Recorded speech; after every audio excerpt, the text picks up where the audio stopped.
So NATO is a defensive alliance, and the war in Ukraine is President Putin's war. This is a war that he has decided to conduct against an independent sovereign nation.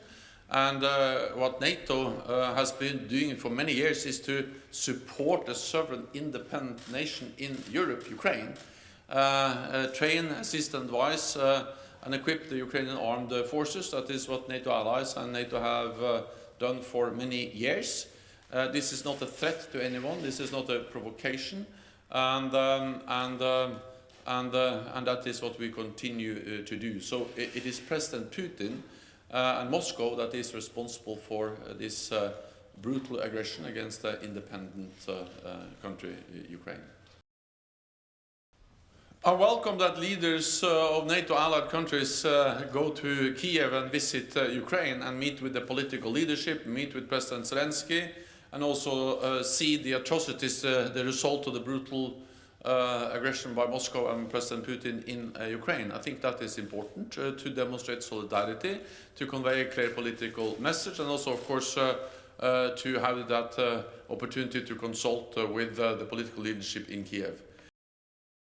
We stressed, and allies and I myself underlined the importance of stepping up support, both political support and practical support, for allies that are vulnerable for Russian interference. And of course Georgia is very much among them, because Georgia has already suffered the consequences of a military intervention from Moscow. They did so in 2008.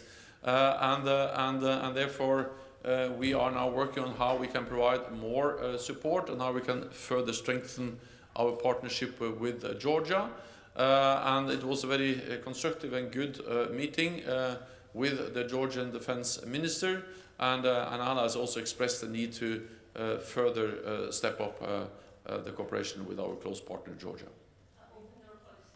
Well, as again, it's for the summit to make final decisions, but I expect that when leaders meet, they will recommit to our open door policy, and also restate what we have said before since the Bucharest summit on Georgia and NATO membership. So there are, in that way, three elements: more forward presence, more forward pre-positioned equipment, and pre-assigned forces with the responsibility for a specific territory. So not all of the troops or forces will be deployed forward, but parts of them will be forward deployed, and parts of them will be in the home country, but ready to move quickly if needed. So this is the thinking, and then there of course are many other elements on cyber, on air, naval, air defenses, neighbors, and many other components. But altogether, this will mean a significant strengthening of our deterrence and defense posture across the whole alliance. So we look into how we can address them in a way that enables Turkey to say yes and to accept Finland and Sweden as new members of our alliance. And I think it's important to underline that Turkey is also in favor of NATO's open door policy, and all allies see the value of the NATO enlargement that has taken place over now many years. But there are some specific issues, and we have been consulting with Ankara, our close ally, with Finland and Sweden.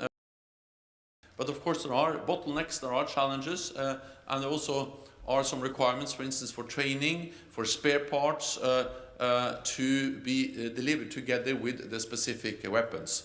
So we are addressing these challenges as a 24/7, and there is an impressive effort by allies on making sure not only to make the right decisions and announcements, but actually turn those announcements into reality on the ground.